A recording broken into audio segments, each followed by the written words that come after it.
I know I haven't always been easy to understand, but I needed you to hear this. I understand, truly. And I'm here now.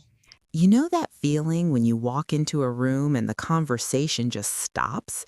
When the air suddenly feels thick and you realize people were talking about you? Now imagine that, but 1,000 times worse. Imagine walking into your own son's backyard for what you thought was a family barbecue and hearing those words float through the summer air. Why is she still here? Not said with concern, not said with confusion, said with pure, undisguised contempt. And the she they were talking about? That was me, his mother, the woman who gave birth to him, raised him, sacrificed everything for him. And what makes this story even more painful is that I wasn't supposed to hear it. I wasn't supposed to know how my daughter-in-law really felt about me. But I did hear it. And what happened next changed everything, changed my relationship with my son, changed how I saw myself as a mother, and honestly, changed how I understand family loyalty altogether. But before I tell you what I did when I heard those words, before I reveal the confrontation that followed and the aftermath that nobody saw coming, you need to understand how I even got to that moment. Because this wasn't just about one comment at one barbecue. This was the culmination of 2 years of subtle digs, passive-aggressive behavior, and slowly being pushed out of my son's life. 2 years of watching the boy I raised become someone I barely recognized. 2 years of biting my tongue and telling myself I was imagining things. So let me take you back to And where then the this dog really chased the began. mailman right into the pond. Seriously, did he at least get the mail back? It I can't started the believe he day did my that. son Marcus introduced me to Jennifer. I remember it so clearly because I was genuinely excited. Marcus had been single for a while after a bad breakup, and when he called me that Tuesday afternoon and said he wanted me to meet someone special, my heart just soared. You have to understand, I'm not one of those overbearing mothers. I never inserted myself into his relationships. I never made his girlfriends feel uncomfortable or competed for his attention. I genuinely just wanted my son to be happy. So when he brought Jennifer to Sunday dinner at my house, I went all out. I made his favorite pot roast, baked a chocolate cake from scratch, set the table with my good china. I wanted her to feel welcome. And at first, everything seemed fine. Jennifer was polite, she complimented my cooking, she laughed at my stories, she seemed interested when I showed her photos of Marcus as a child. But there was something I noticed even then, something subtle that I couldn't quite put my finger on.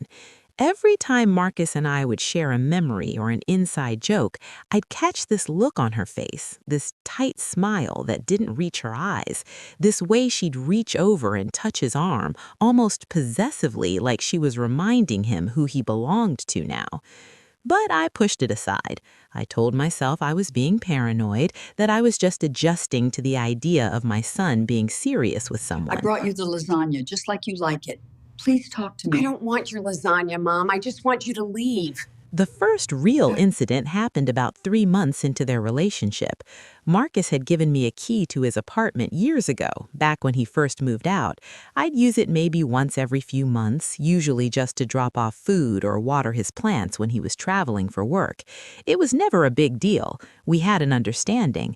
But one Saturday morning, I stopped by with some leftover lasagna because I knew he'd been working long hours that week. I knocked first. Nobody answered. I used my key, walked in, and found Jennifer sitting on the couch in her pajamas. The look she gave me, it wasn't surprise. It wasn't even annoyance. It was something colder, something that made my stomach drop. She didn't say hello. She didn't ask how I was. She just looked at me and said in this very measured tone, "Did Marcus know you were coming?" I explained about the lasagna, about how I always dropped by sometimes, about the key, and she just nodded slowly and said, "I think maybe you should call first from now on. This is our space." Our space, not his space, our space. And the way she said it made it clear that I was no longer welcome to just drop by, that the rules had changed. I left the lasagna on the counter and walked out, feeling like I'd been scolded like a child in my own son's home.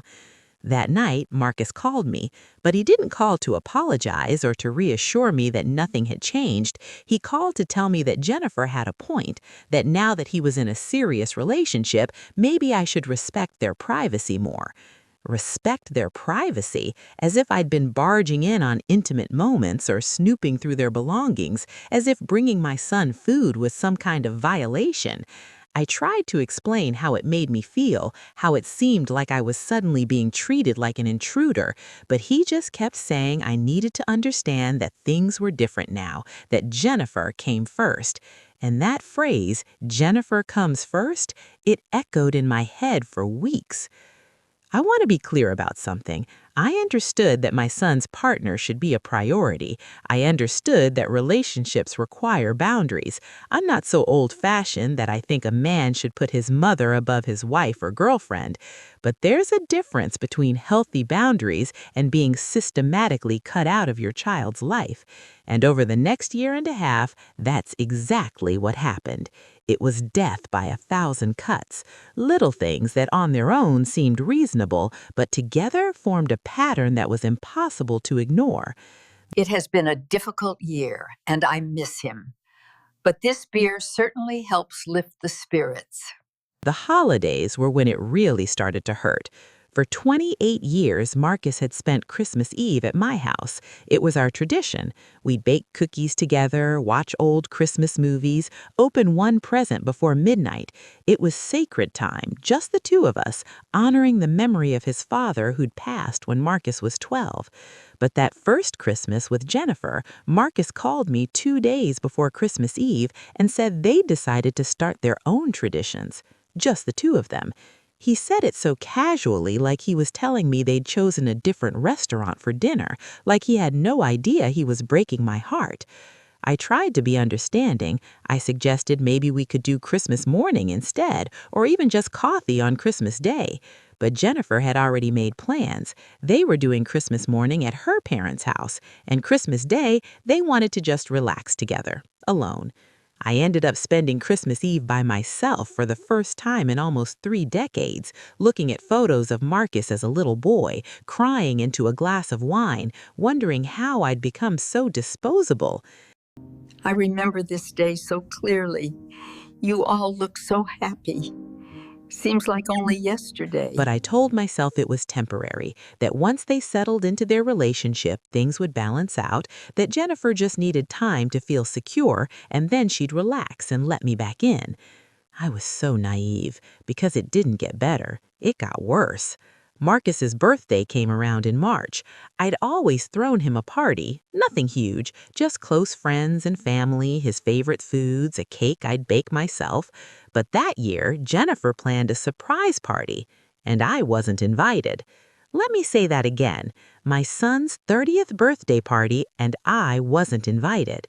I found out about it from a photo on social media. Marcus, surrounded by friends, blowing out candles on a cake I didn't bake at a party I didn't know about. When I called him the next day, hurt and confused, he apologized. He said Jennifer had handled all the planning, and it must have been an oversight. An oversight? As if forgetting your boyfriend's mother is the same as forgetting to buy enough ice. But what could I say? If I pushed too hard, I'd be the overbearing mother. If I expressed how much it hurt, I'd be guilt-tripping him. So I swallowed it. I said I understood, and a little piece of our relationship with my son died that day. I take you to be my wife. I take you to be my husband. I do. Then came the engagement. Marcus called to tell me he'd proposed. I was happy for him, truly, but even in that moment there was distance. He was telling me, not sharing with me. It felt like a news update, not a son excitedly sharing a milestone with his mother. The wedding planning was even worse. I offered to help. I offered to contribute financially. I offered to do whatever they needed. Jennifer smiled that tight smile and said they had it all controlled. I wasn't asked to help choose the venue. I wasn't asked about the guest list. I wasn't included in dress shopping or cake tasting or any of the things mothers and daughter-in-laws traditionally do together. The only thing I was consulted about was my own outfit. Jennifer sent me a message, a very specific message about what colors I was and was not allowed to wear, and there was a dress code. Nothing too formal that might upstage her, but nothing too casual that might look like I didn't care. I felt like a guest, not family, and when the wedding day came, I sat in the third row, not the first. The first row was reserved for Jennifer's parents and grandparents. I sat in the third row like a distant aunt, watching my son marry a woman who'd spent 2 years erasing me from his life. After the wedding, I barely saw them, maybe once a month if I was lucky, and always on their terms at their convenience. My calls would go to voicemail, my texts would get one-word responses hours later. I'd see photos on social media of them at Jennifer's parents' house, at her sister's house, out with her friends. But when I'd suggest getting together, there was always a reason why it didn't work. They were busy, they had plans, maybe next month. It was like watching my son disappear into someone else's family while I was left behind, mourning the relationship we used to have. And through all of this, I kept quiet. I didn't complain to Marcus. I didn't badmouth Jennifer to anyone. I just kept hoping that eventually she'd see I wasn't a threat, that I wasn't trying to interfere or control them, that I just wanted to be part of their lives in whatever way they'd allow. I blamed myself. I wondered what I'd done wrong. I replayed every interaction, every conversation, looking for the moment I'd offended her or crossed a line, but I couldn't find it.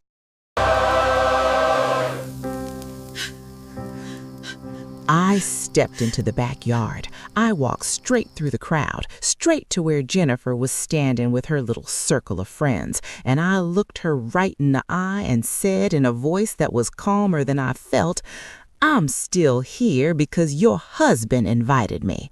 I'm still here because I'm his mother, and I'm still here because no matter how much you wish I'd disappear, I'm not going anywhere." The backyard went silent. The music was still playing, but every conversation stopped. Every head turned. Marcus dropped the spatula he was holding. Jennifer's face went white, then red. Her mouth opened and closed like she was trying to find words and couldn't. And I just stood there, holding my pasta salad, shaking but standing my ground. Jennifer recovered first. She put on this shocked expression, this look of complete innocence, and said, "I have no idea what you're talking about. I think you misheard something." But her friends, the ones who'd been laughing with her 30 seconds ago, suddenly found the grass very interesting. They wouldn't meet my eyes. They wouldn't meet her eyes. They just stood there radiating discomfort. And that's when I knew I hadn't misheard. That's when everyone knew I hadn't misheard. Marcus finally moved. He came over, still holding his grill tongs, looking between Jennifer and me like he couldn't process what was happening, and he said in this confused voice, "Mom, what's going on?" And I realized in that moment that he genuinely didn't know. He didn't know how his wife talked about me. He didn't know how unwelcome she'd made me feel. He didn't know because he'd been too busy, too absorbed in his new life, too willing to let Jennifer handle family dynamics while he focused on other things. So I told him, right there in front of everyone. I told him what I'd just heard. I told him about the last 2 years, about being uninvited from his life piece by piece, about the key situation, about Christmas, about his birthday party, about the wedding where I sat in the third row, about the 3 months it took to get invited to see his house. And as I talked, I watched his face change, watched confusion turn to realization, turn to something that might have been guilt or shame or just shock. Jennifer interrupted me. She laughed, this high, brittle laugh, and said I was being dramatic, that I was making mountains out of molehills, that if I felt excluded, maybe I should have said something instead of keeping score and building resentment. And that's when something in me snapped, because she was right about one thing. I had kept quiet. I had swallowed every hurt, every slight, every exclusion. I'd told myself to be patient, to be understanding, to give her time. And where had it gotten me? Standing in a backyard being gaslit in front of a crowd while my daughter-in-law pretended I was crazy. So I set down the pasta salad and I said, in a voice that was steady and clear, "You're right. I should have said something. So I'm saying it now. You have spent 2 years trying to erase me from my son's life. You've set boundaries that aren't about privacy or respect. They're about control, about making sure Marcus's loyalty is only to you. And the saddest part is that it's worked. My son, who used to call me twice a week, now barely speaks to me once a month. My son, who used to spend holidays with me, now acts like I'm an obligation to be managed. My son, who used to hug me and tell me he loved me, now keeps me at arm's length because you've convinced him that being close to his mother is somehow a betrayal of you." The silence that followed was deafening. People started making excuses and drifting away, trying to escape the awkwardness. But I wasn't done. I turned to Marcus and I said, "I love you. I have always loved you. I raised you by myself after your father died. I worked 2 jobs to put you through college. I have never asked you for anything except to be part of your life. And if that's too much, if loving you and wanting to see you makes me a burden, then maybe I need to accept that you've chosen a wife who sees me as competition instead of family." Marcus looked devastated. He opened his mouth to say something, but nothing came out. Jennifer, on the other hand, had found her voice. She said I was being manipulative, that I was trying to guilt-trip Marcus, that this was exactly the kind of behavior that made her set boundaries in the first place. And I realized I was never going to win with her. She'd twisted everything in her mind until I was the villain and she was the victim, protecting her marriage from an intrusive mother-in-law. So I picked up my pasta salad and I walked out of that backyard, through the house I'd never been invited to see properly, out to my car, and I cried. I cried the way I'd been holding back for 2 years. I cried for the relationship I'd lost with my son. I cried for the grandmother I might never get to be if they had children. I cried for all the holidays and birthdays and ordinary moments I'd missed and would continue to miss. I thought that was the end, that I'd finally had my say, and now there was nothing left but to accept that my son had chosen his wife over his mother, which is what you're supposed to do, right? Except it felt less like a healthy boundary and more like a complete erasure. But I was wrong. That wasn't the end. It was just the beginning of something I never expected. 3 days later, Marcus showed up at my house.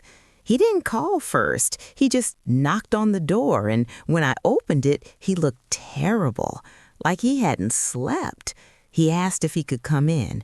We sat in my living room, the same living room where he'd grown up, where I'd helped him with homework and listened to his problems and celebrated his achievements. And he cried. My 30-year-old son cried like he was a little boy again. He said he'd spent 3 days thinking about everything I'd said at the barbecue, that he'd gone back through the last 2 years and realized I was right, that he'd let Jennifer make decisions about his relationship with me without questioning them, that he told himself it was about being a good husband, about putting his marriage first, but really it was about avoiding conflict, about taking the easy path of just going along with what Jennifer wanted because it was simpler than standing up for me. And he was sorry. He was so sorry. But here's the thing about apologies. They're just words unless they come with change, and I told him that. I told him I appreciated him recognizing what had happened, but I couldn't go through another 2 years of being slowly erased from his life. that I needed to know if he was actually going to do something different or if this was just temporary guilt that would fade as soon as Jennifer pushed back. Marcus said he'd talked to Jennifer, that they'd had a massive fight after the barbecue, after all the guests had left, that she'd been furious I'd caused a scene, but he'd stood his ground. He'd told her that the way she'd been treating me wasn't okay, that she didn't have to be best friends with me, but she did have to respect that I was his mother and I wasn't going anywhere. And Jennifer had given him an ultimatum. She said if he was going to choose his mother over her, maybe they needed to reconsider the marriage. An ultimatum? She'd actually given him an ultimatum? She'd tried to force him to choose between his wife and his mother, assuming he'd obviously pick her. And when I heard that, I felt this mix of anger and sadness and something else, something like clarity. Because that's not what secure, healthy people do. That's what controlling, manipulative people do. People who see relationships as zero-sum games where someone has to lose for them to win. I asked Marcus what he'd said to the ultimatum. He looked at me with these tired eyes and said, I told her I wasn't choosing between you and her. I told her a real partner wouldn't make me choose, that loving my mother doesn't mean I love her less, and that if she couldn't understand that, then maybe she's right. Maybe we do need to reconsider things. My heart broke for him because I could see he still loved her. Despite everything, he loved his wife. But he was finally seeing her clearly, seeing the pattern of control and manipulation that I'd seen for 2 years. And he was grappling with what that meant for his marriage, for his future, for the life he thought he was building. The next few weeks were chaos. Marcus and Jennifer went to couples counseling. I stayed out of it. I didn't want to be the reason their marriage ended. I didn't want Marcus to look back someday and resent me for coming between them. But I also couldn't go back to being excluded and erased, so I waited. I answered when Marcus called. I accepted when he invited me to dinner, but I didn't push. I didn't demand. I just let him figure out what he needed to do. The marriage counselor apparently told Jennifer some things she didn't want to hear, that her behavior toward me showed signs of being controlling, that healthy marriages don't require cutting off family members who aren't actually toxic or harmful, that Marcus's relationship with his mother wasn't a threat to their relationship unless she made it one. Jennifer walked out of the 3rd session and refused to go back. She said the therapist was taking Marcus's side, that everyone was ganging up on her, that she was the victim in all of this. Marcus moved out 2 months ago. They're separated now, trying to figure out if the marriage can be saved or if it's over. Jennifer has been telling anyone who will listen that I destroyed her marriage, that I'm a manipulative mother-in-law who couldn't let go, that Marcus chose his mother over his wife. And maybe some people believe her. Maybe some people think I'm the villain in this story. But the people who really know us, who've watched what's happened over the past 2 years, they know the truth. The truth is that I never wanted to be in competition with Jennifer. I never wanted my son to choose. I just wanted to be part of his life in a normal, healthy way, to see him for holidays, to be invited to family events, to know I was welcome in his home, basic things that most parents take for granted. And when I was systematically denied those things, when I was treated like an intruder and an inconvenience, I finally spoke up.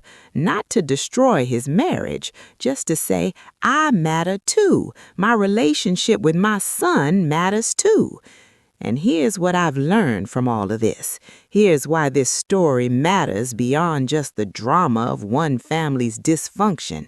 It's because there's this idea in our culture that mothers-in-law are the problem, that we're all overbearing and intrusive and can't let go. And yes, some mothers-in-law are those things, but some daughters-in-law and sons-in-law are controlling and manipulative and use the idea of boundaries as a weapon to isolate their partner from their family. And we don't talk about that nearly enough. We don't talk about how sometimes my partner comes first gets twisted into my partner is the only person who matters. We don't talk about how healthy boundaries allow for multiple important relationships, not just one all-consuming one. We don't talk about how isolation, even from difficult family members, can be a red flag for emotional abuse. And we definitely don't talk about how hard it is for parents to navigate this, because if we speak up, we're accused of being overbearing. But if we stay silent, we lose our children piece by piece until one day we realize they're strangers. I don't know what's going to happen with Marcus and Jennifer. Maybe they'll work it out. Maybe he'll realize that asking for basic respect for his mother isn't unreasonable, and she'll realize that she can't control every aspect of his life. Or maybe they'll get divorced, and he'll eventually find someone who understands that loving your partner doesn't mean erasing everyone who came before them. I hope he finds happiness. I hope he finds a partner who adds to his life instead of subtracting from it. But regardless of what happens with his marriage, I'm glad I spoke up at that barbecue.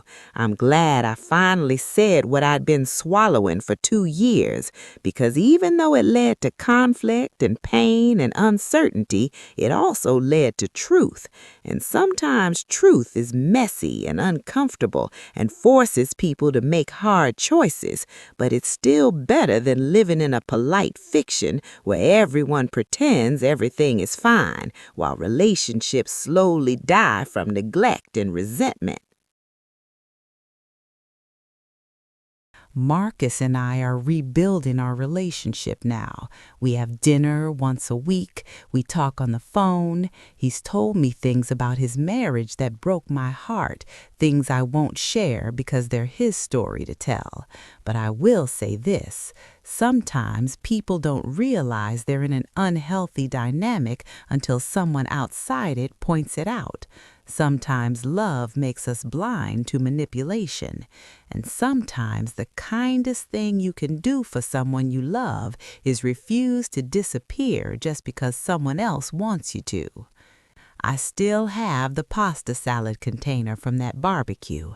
I never made Marcus's favorite pasta salad again. It sits in my cabinet as a reminder that speaking up has consequences, that truth disrupts comfort, but also a reminder that some things are worth fighting for, that my relationship with my son, the boy I raised alone, the man I'm proud of, is worth the discomfort of confrontation, worth risking being called dramatic or manipulative or whatever other labels Jennifer wants to put on me. Because at the end of the day, I walked into that backyard and heard someone who was supposed to be family talking about me like I was garbage, like I was an inconvenience, like my only value was in my absence. And I had to decide in that moment who I was going to be. Was I going to be the mother who swallowed it one more time, who made herself smaller and smaller until she disappeared entirely? Or was I going to be the mother who said, no, I matter and I'm not going anywhere? I chose to matter, and that choice cost me a lot. It cost me peace. It cost me the illusion that everything was fine. It might even cost Marcus his marriage, though I'd argue the marriage was already in trouble long before I said anything. But it also gave me something back. It gave me my voice. It gave me my dignity. And slowly, painfully, it's given me my son back. So if you're in a similar situation, if you're being slowly erased from your child's life by a partner who sees you as competition, I want you to know you're not crazy, you're not imagining it, and you're not wrong for wanting to be part of your child's life. You don't have to be best friends with their partner. You don't have to spend every weekend together. But you do deserve basic respect. You do deserve to be included in major life events. You do deserve to have your relationship with your child valued and protected, not sacrificed on the altar of keeping the peace.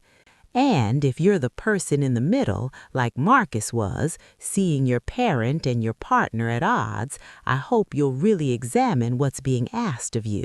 Is your partner asking for reasonable boundaries, or are they asking you to choose? Because there's a difference. A healthy partner will say, I need us to have our own space and our own traditions, but I understand your family is important to you. An unhealthy partner will say, it's me or them. If you really loved me, you'd prioritize me over everyone else. The first is about balance. The second is about control. And if you can't tell the difference, maybe it's time to step back and really look at the pattern. Look at whether you're happier or more isolated since this relationship started. Look at whether you've maintained your other important relationships or whether they've all fallen away. Look at whether your partner adds to your life or subtracts from it. Really look, because sometimes we don't realize we've been slowly cut off from everyone who matters until we're standing alone wondering how we got there. I'm still processing everything that's happened. Some days I'm angry at Jennifer for what she did. Some days I'm angry at Marcus for letting it happen. Some days I'm angry at myself for not speaking up sooner. But most days I'm just sad. Sad that it came to this. Sad that a family barbecue became a confrontation. Sad that my son's marriage might end. Sad that something that should be simple, a mother loving her son, became so complicated. But I'm also hopeful that Marcus is learning about himself, about what he wants in a partner, about how to stand up for what matters to him. Hopeful that we're building something stronger than what we had before, something based on honesty instead of polite avoidance. Hopeful that maybe someday, whether with Jennifer or someone else, he'll have a partnership that's big enough to include all the people who love him. That barbecue was 6 months ago, 6 months since I heard those words. Why is she still here? 6 months since I decided I was done disappearing. And I want to tell you that everything is resolved now, that we all lived happily ever after. But real life doesn't work that way. Marcus and Jennifer are still separated, still in limbo, still trying to figure out if there's a way forward or if this is the end. And I'm still learning how to have a relationship with my son that isn't overshadowed by the tension with his wife. But what I can tell you is this: I don't regret speaking up, even though it was messy, even though it caused pain, even though I'm sure some people at that barbecue think I'm a terrible person for confronting Jennifer in front of everyone. Because silence was killing me slowly. Silence was watching my son slip away. Silence was attending family events as an unwelcome guest and pretending I didn't notice, and I couldn't do it anymore. So to the person listening to this who's been slowly excluded from their child's life, speak up, find your voice. Don't let someone else decide your worth. You matter. Your relationship matters. And sometimes love means fighting for it, even when fighting is uncomfortable and scary and might not end the way you hope. And to the person who might be doing the excluding, who might be reading this and thinking Jennifer's side of the story would sound very different, maybe it would. Maybe from her perspective, I'm overbearing and intrusive. Maybe she has reasons for how she acted that make sense to her. But I'd ask you to consider this. If you have to systematically exclude someone from your partner's life to feel secure in your relationship, maybe the problem isn't the other person. Maybe the problem is that your relationship isn't as strong as you think it is. Maybe real security comes from trust and communication, not from isolation and control. I walked into my son's backyard 6 months ago and heard words that changed everything. Words that revealed what had been happening in whispers and implications for 2 years. Words that forced a confrontation nobody wanted but everyone needed. And I had to decide in that moment who I was going to be. Was I going to be the mother who swallowed it one more time, who made herself smaller and smaller until she disappeared entirely? Or was I going to be the mother who said, no, I matter and I'm not going anywhere? I chose to matter, and that choice cost me a lot.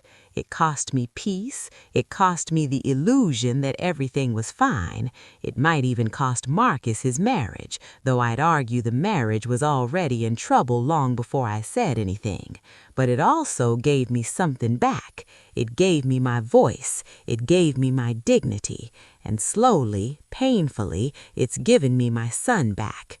So if you're in a similar situation, if you're being slowly erased from your child's life by a partner who sees you as competition, I want you to know you're not crazy, you're not imagining it, and you're not wrong for wanting to be part of your child's life. You don't have to be best friends with their partner. You don't have to spend every weekend together. But you do deserve basic respect. You do deserve to be included in major life events.